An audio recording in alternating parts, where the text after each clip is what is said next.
I still remember the exact moment when I realized my marriage was falling apart. It wasn't during one of our screaming matches or a particularly cold silent treatment. It was on our 5th anniversary when I sat alone at a reserved table in our favorite restaurant, checking my watch every few minutes as it became painfully obvious she wasn't coming. My phone buzzed with a text. "Sorry, babe, lost track of time. With friends at Club Mirage. Come join us." Attached was a blurry selfie of her surrounded by people I didn't recognize, drink in hand, smiling without a care in the world. Our anniversary wasn't even important enough to warrant a phone call. We'd been high school sweethearts. After college, while I focused on building a career, she discovered a newfound love for nightlife. At first, it seemed harmless, just blowing off steam on weekends. Then weekends turned into weeknights. Networking, she called it, though her job performance was suffering. I supported her through it all, believing it was just a phase. I tried everything to reconnect. Date nights, she would cancel last minute. Weekend getaways, she'd cut short to make it back for some party. Couples counseling she attended, while checking her phone constantly for party invites. Each attempt to save our marriage was met with excuses and promises that never materialized. That night, after sitting alone at the restaurant, I went home and packed a small bag. When she stumbled in at 3 a.m., I was waiting in the living room. "We need to talk," I said. She rolled her eyes and complained about being tired. I told her I couldn't do this anymore.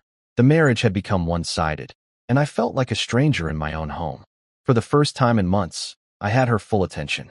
"You're being dramatic," she slurred. "It's just a phase. I'm young. I'm having fun. Don't you want me to be happy?" Those words cut deeper than any insult could have. Her happiness had completely disconnected from our relationship. "Choose," I finally said. "Our marriage or this lifestyle. I can't compete with it anymore." She stared at me, mascara slightly smudged under her eyes. For a moment, I saw a flicker of the woman I'd fallen in love with. But then her phone buzzed. She glanced at it, then back at me. "You're giving me an ultimatum? That's not fair." "Life isn't fair," I replied. "But choices have consequences." The next morning, I woke to find her gone. A hastily written note on the counter. "I need space to figure things out. Don't wait up." She'd chosen, not with words, but with actions. That was the last night I spent in our home. I moved into a small apartment across town the following week. When I returned to collect more of my belongings, I found empty bottles scattered across the coffee table and unfamiliar jackets draped over our furniture. Our marriage hadn't just ended, it had been replaced. As I closed the door to our home for the last time, I didn't know what the future held. I just knew I deserved better than being someone's afterthought. The grief came in waves, but surprisingly, so did relief. No more waiting up, no more disappointment, no more competing with an endless parade of strangers for my own wife's attention. I didn't realize then that this ending would eventually become the best thing that ever happened to me. The first month alone was hell. My new apartment felt hollow, bare walls echoing with silence instead of laughter or arguments. I'd scroll through old photos at 2 a.m., wondering where we went wrong. But somewhere during that second month, something shifted. I began waking up without that immediate chest-crushing weight of grief. I started small, rearranging furniture in my apartment, buying plants, creating a space that was entirely mine. No compromises, no walking on eggshells. For the first time in years, I felt ownership over my surroundings. When I hung a painting I'd always loved but she'd hated, I felt a strange sense of liberation. Then came physical transformation. I'd neglected myself during our marriage's decline, stress eating, and skipping workouts to accommodate her unpredictable schedule. I joined a gym near my office and committed to going 5 days a week. The routine became my anchor, something reliable in a life recently upended by chaos. At work, colleagues noticed the change. "You seem more focused," my boss commented during a performance review. I'd channeled my emotional energy into projects that had previously taken a back seat to marriage firefighting. Within 3 months, I received a promotion I'd been chasing for years. Meanwhile, her social media remained a constant stream of parties, new outfits, and group photos with people whose names I didn't know. She looked happy, at least in the carefully filtered images. Sometimes late at night, I'd catch myself wondering if she ever thought about what she'd thrown away. For months in, I received a text. "Hey, left some of your stuff at the house. Can come by any time to get it." No acknowledgement of the pain, no questions about my well-being. just logistical cleanup of our shared past. I left it unanswered for days before finally arranging for a friend to pick up whatever remained. My friend returned with a small box, mostly meaningless items she could have easily discarded. Place looks like a perpetual frat party, he told me. Different crowd than your days. Younger. Louder. I felt a strange gratitude for the clear confirmation I'd made the right choice. I rediscovered old hobbies I'd abandoned. Started playing guitar again. Took weekend hiking trips. Reconnected with friends who'd fallen by the wayside during my marriage. One friend introduced me to his running group, and suddenly my social calendar filled with activities that left me energized instead of drained. The divorce papers arrived 6 months after separation. I reviewed them with my lawyer, noting how she wanted to keep the house, but offered little else in exchange. Classic, wanting the status symbol without earning it. I countered reasonably, and eventually, we reached a settlement that felt fair, if not painless. One Friday evening, while having dinner with colleagues, someone asked if I was seeing anyone new. I realized I hadn't even considered dating. The question caught me off guard, but what surprised me more was my answer. I'm not against it, just haven't found someone worth disrupting my peace for. The table erupted in approving nods and raised glasses. I saw her once, accidentally, at a coffee shop downtown. She was alone, scrolling through her phone, looking slightly disheveled compared to her polished social media presence. Our eyes met briefly. She started to raise her hand in greeting, but I had already turned away. Not out of anger or spite, but something more powerful, indifference. That night, I slept more soundly than I had in months, finally understanding that healing doesn't mean forgetting. It means building something new from the wreckage of what was destroyed. 6 months into my new life, I barely recognized the man in the mirror. 20 pounds lighter, standing taller, smiling more easily. My apartment had transformed from a temporary crash pad into a genuine home. Photos of family and new friends replaced the wedding pictures I'd initially been too sentimental to remove. My routine had solidified into something sustainable rather than merely distracting. Morning runs before work. Evening cooking classes twice weekly. Sunday brunches with my running group. For the first time since college, I felt truly connected to a community that valued me for who I was, not what I could provide or tolerate. At work, the promotion came with new responsibilities that challenged me. I traveled to conferences I'd previously skipped to accommodate her plans. In Dallas, I presented to a room of industry leaders without the nagging anxiety of checking my phone for crisis texts. In Boston, I had dinner with colleagues without calculating how my absence might trigger another argument. My therapist noted the change during our monthly session. "You've stopped talking about her," she observed. "Last month you mentioned her 17 times. Today, not once." I hadn't even noticed. The realization was both startling and comforting. Healing happens in the background while you're busy rebuilding. Then came the first contact. A text message on a random Tuesday afternoon. "Been thinking about you. Hope you're doing well." No context, no questions. Just a digital breadcrumb dropped into my peaceful existence. I stared at it for hours, drafting and deleting responses before ultimately putting my phone away unanswered. 3 days later, she called. I watched her name flash across my screen, feeling a detached curiosity rather than the emotional hurricane such a sight would have triggered months earlier. I declined the call and turned back to the novel I was reading. She left no voicemail. A mutual friend mentioned running into her at a local bar. "She asked about you," he said carefully, watching my reaction. "Said she's been trying to reach you." I nodded, taking a sip of my beer. "Nothing worth saying that wasn't worth saying 6 months ago," I replied. He nodded with understanding and changed the subject. That weekend, I met someone, a graphic designer who joined our running group.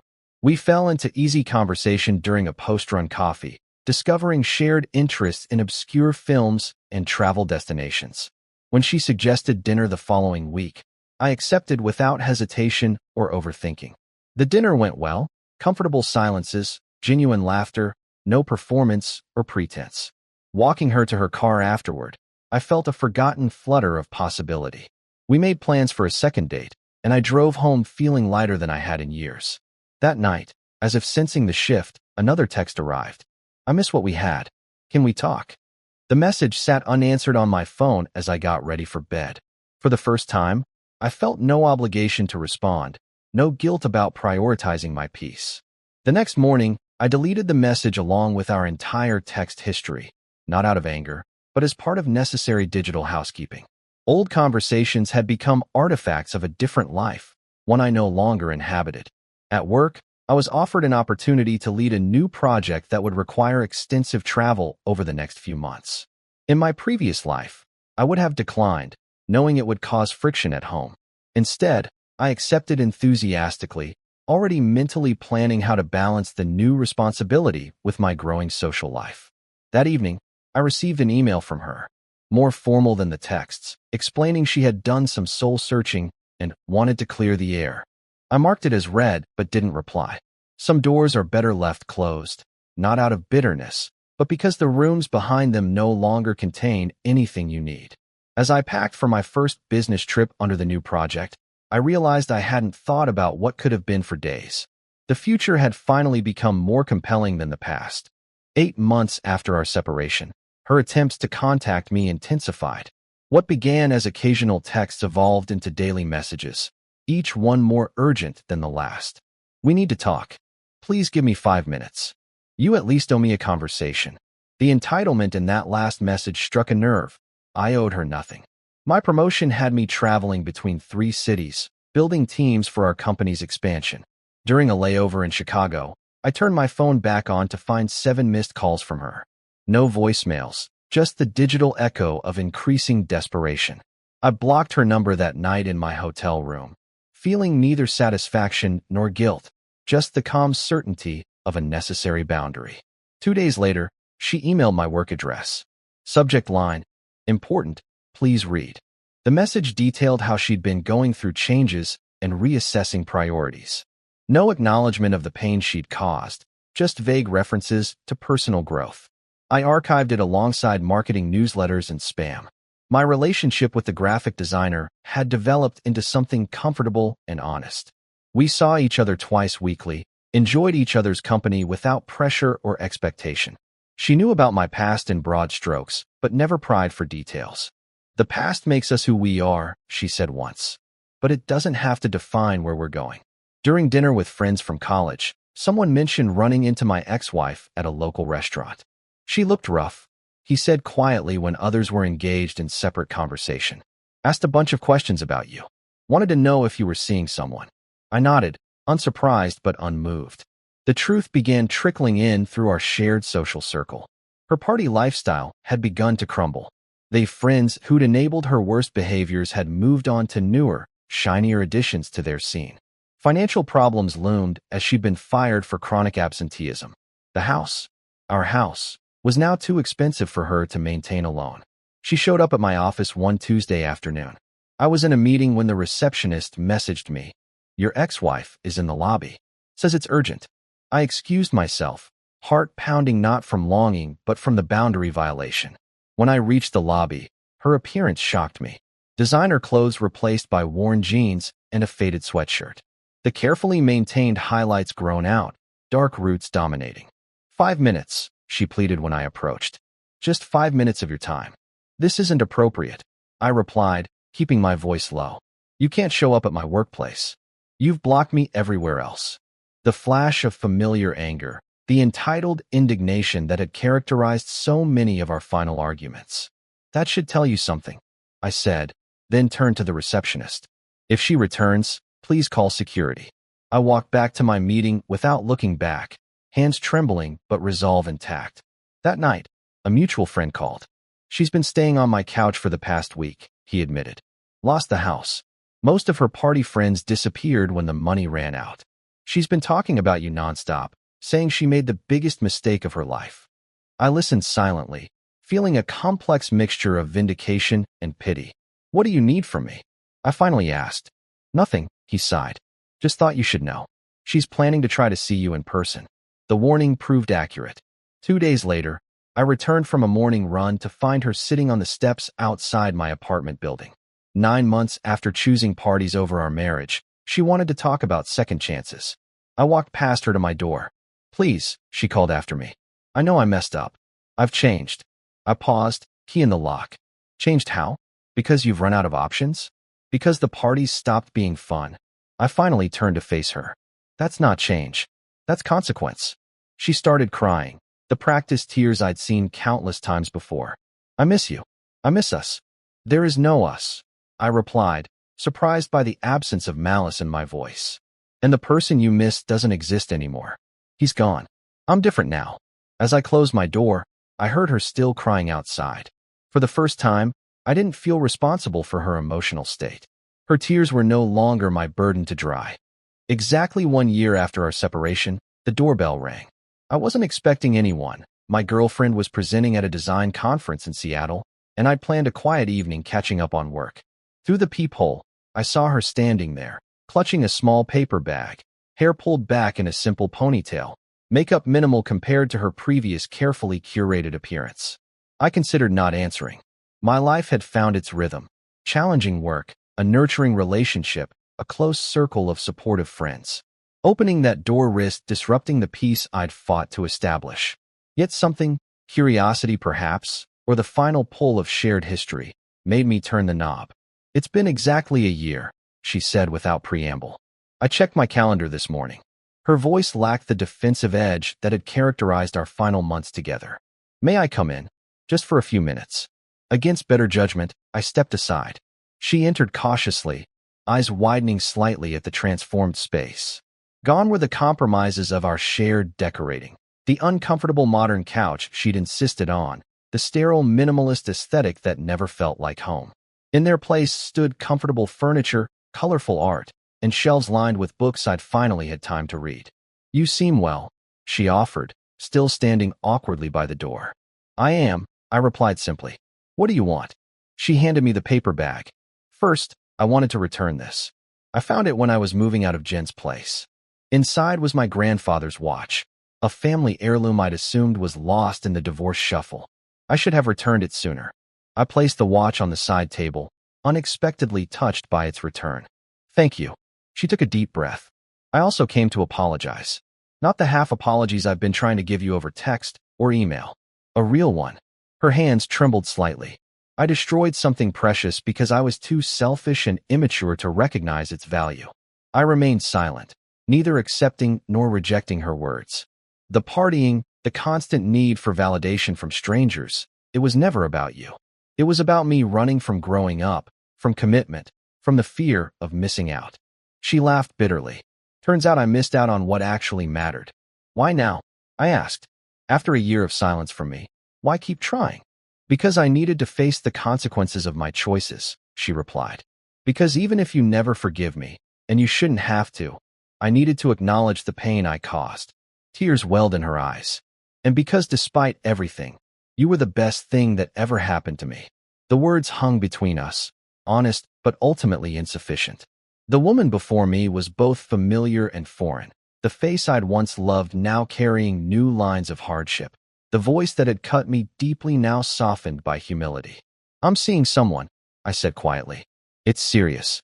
She nodded, wiping away tears. I know. Mutual friends. A sad smile flickered across her face.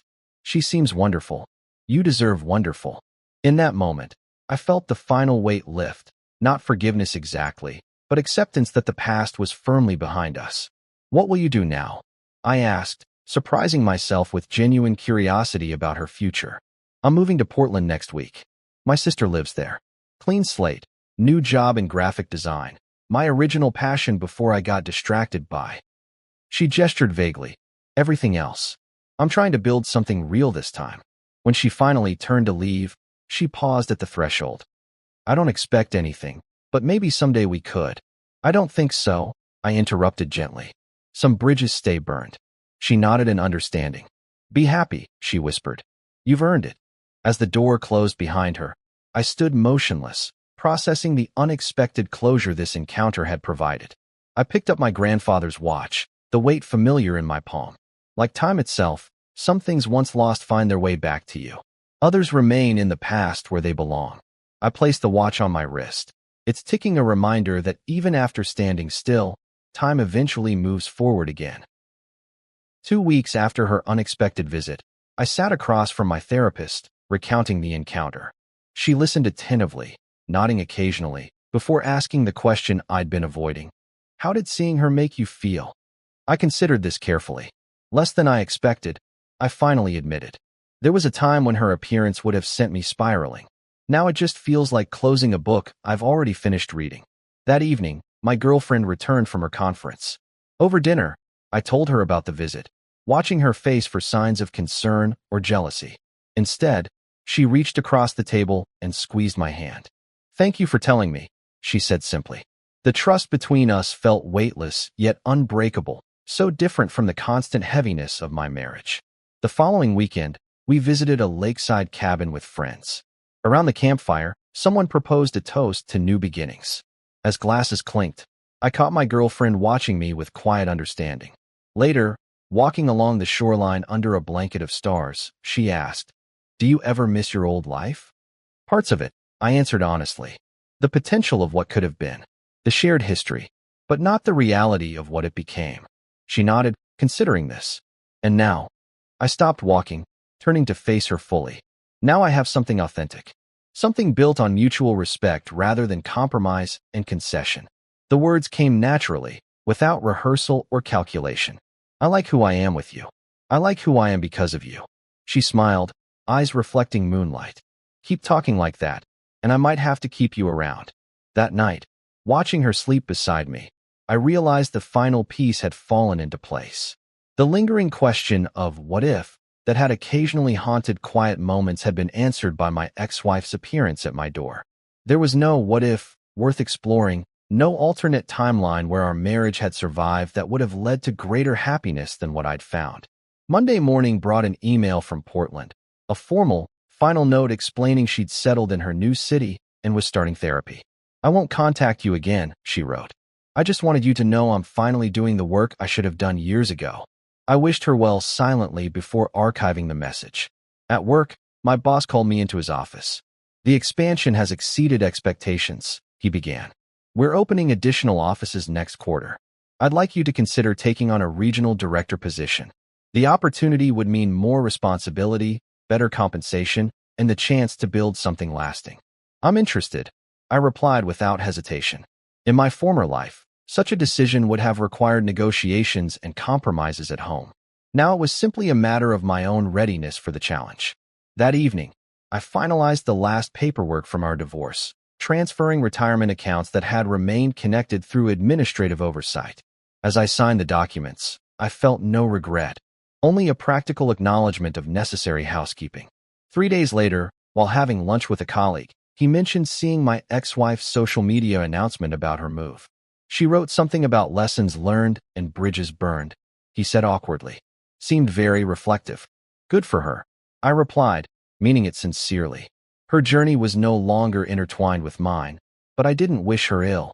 Growth, even delayed, deserved acknowledgement. Later that week, my girlfriend and I discussed moving in together. The conversation flowed naturally, without pressure or uncertainty. "We practically live together already," she pointed out pragmatically. "Might as well make it official and save on rent." As we began the practical discussion of whose furniture to keep and which apartment to choose, I was struck by the ease of it all. No power struggles, no hidden agendas, just two adults making decisions together with mutual respect. That night, I dreamt of my ex-wife for the first time in months. Not a nightmare or a fantasy, but a neutral, passing appearance in a dream landscape. She waved from a distance before turning away. I woke feeling oddly peaceful, understanding that the dream represented what she had become, a figure from my past, growing smaller on the horizon as I moved forward. The following Sunday, while organizing my closet, I found an old photo album from our early days together. I flipped through it briefly, acknowledging the genuine happiness captured in those images without being pulled back into nostalgia. Then I placed it in a box for storage, not thrown away, but no longer needing prominent placement in my current life. When the doorbell rang exactly 1 year and 2 weeks after our separation, it wasn't her standing there, but my girlfriend, arms full of groceries, laughing about forgetting her key.